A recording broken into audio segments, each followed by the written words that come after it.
जम्मू कश्मीर को विशेष दर्जा देने वाले संविधान के अनुच्छेद 370 को रद्द करने को चुनौती देने वाली याचिकाओं पर आज सुप्रीम कोर्ट फैसला सुनाएगा। सुप्रीम कोर्ट यह फैसला सुनाएगा धारा 370 को रद्द करना संवैधानिक या अवैध। मुख्य न्यायाधीश डीवाई चंद्रचूड़ की अध्यक्षता वाली 5 जजों की संविधान पीठ फैसला सुनाएगी। बता दें कि एससी ने 16 दिनों की सुनवाई के बाद 5 सितंबर को अपना फैसला सुरक्षित रख लिया था।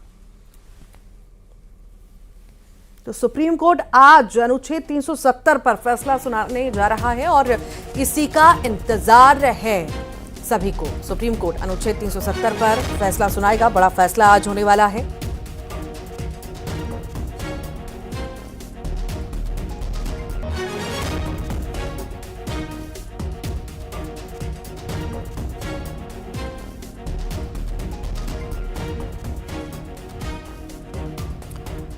तो आपको बता दें, जम्मू कश्मीर को विशेष दर्जा देने वाले संविधान के अनुच्छेद 370 को रद्द करने को चुनौती देने वाली याचिका पर आज सुप्रीम कोर्ट फैसला सुनाने वाला है और सुप्रीम कोर्ट यह फैसला सुनाएगा। धारा 370 को रद्द आखिर करना संवैधानिक है या अवैध है, इस पर यह फैसला होगा। मुख्य न्यायाधीश डीवाई चंद्रचूड़ की अध्यक्षता में उनकी 5 जजों की संविधान पीठ जो है इसका फैसला सुनाएगी। बता दें कि सुप्रीम कोर्ट ने 16 दिनों की सुनवाई के बाद 5 सितंबर को अपना फैसला सुरक्षित रख लिया था और अब आज इसका फैसला आने जा रहा है।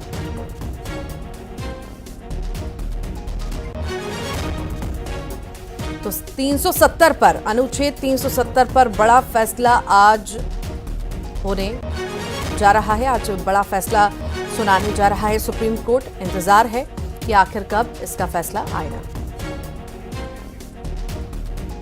और ज्यादा जानकारी के लिए हमारे साथ सुशील पांडे जुड़ गए हैं। सुशील, इंतजार किया जा रहा था, चूंकि फैसला सुरक्षित रख लिया गया था अनुच्छेद 370 पर, आज सुप्रीम कोर्ट जो है सुनवाई करने वाला है, किस समय होगी?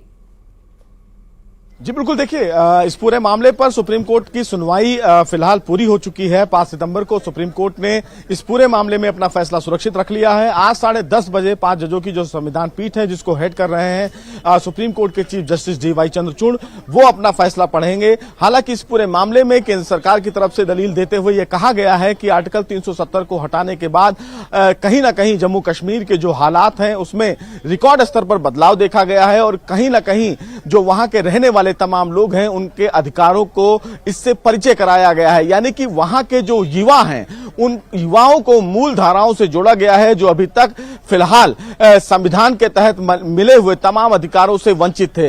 हालांकि तमाम याचिकाकर्ताओं की तरफ से सुप्रीम कोर्ट में यह दलील दी गई और यह कहा गया कि चूंकि केंद्र सरकार के पास यह अधिकार नहीं है और जिस तरह केंद्र सरकार ने इस पूरे मामले में एक तरफा फैसला लिया है वो संविधान के मूल अधिकारों के खिलाफ है। सुप्रीम कोर्ट अपने फैसले में आज यही तय करेगा कि जो फिलहाल आर्टिकल 370 और 35A को हटाने की प्रक्रिया केंद्र सरकार के द्वारा अपनाई गई है वो नियमों के मुताबिक है या नहीं। हालांकि इस पूरे मामले में यह फैसला इसलिए भी महत्वपूर्ण है क्योंकि जम्मू कश्मीर में आर्टिकल 370 को लेकर लगातार केंद्र सरकार के द्वारा लिए गए फैसले पर सवाल खड़े किए गए, लेकिन केंद्र सरकार की तरफ से तैयारी पूरी है। केंद्र सरकार की तरफ से जो दलीलें सुप्रीम कोर्ट में रखी गई उन दलीलों के तहत साफ तौर से यह कहा गया कि जब वहां पर संविधान सभा थी ही नहीं और राष्ट्रपति शासन लागू था तो कहीं ना कहीं संसद के दायरे में यह अधिकार था कि इस पूरे मामले को लेकर केंद्र सरकार बड़ा फैसला ले सकती है। चूंकि इस पूरे मामले में राष्ट्रपति के द्वारा जब फिलहाल हरी झंडी दी गई है उसके बाद ही आर्टिकल 370 को हटाने की प्रक्रिया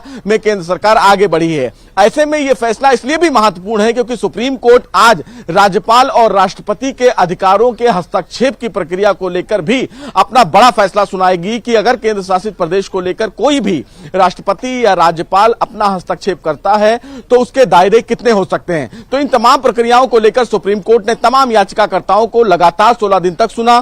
केंद्र सरकार को भी पर्याप्त समय दिया, तमाम याचिकाकर्ताओं को भी पर्याप्त समय दिया। अब ऐसे में यह देखना महत्वपूर्ण होगा कि आज सुप्रीम कोर्ट का जो फैसला है वो किसके पक्ष में जाता है। हालांकि केंद्र सरकार की तरफ से सुप्रीम कोर्ट में जो जानकारी दी गई उस जानकारी के मुताबिक यह तय है कि कहीं ना कहीं केंद्र सरकार ने अपनी मजबूती से दलीलें रखी हैं और उम्मीद बहुत ज्यादा है कि सुप्रीम कोर्ट अपने फैसले में केंद्र सरकार के इस फैसले को सही मान सकता है।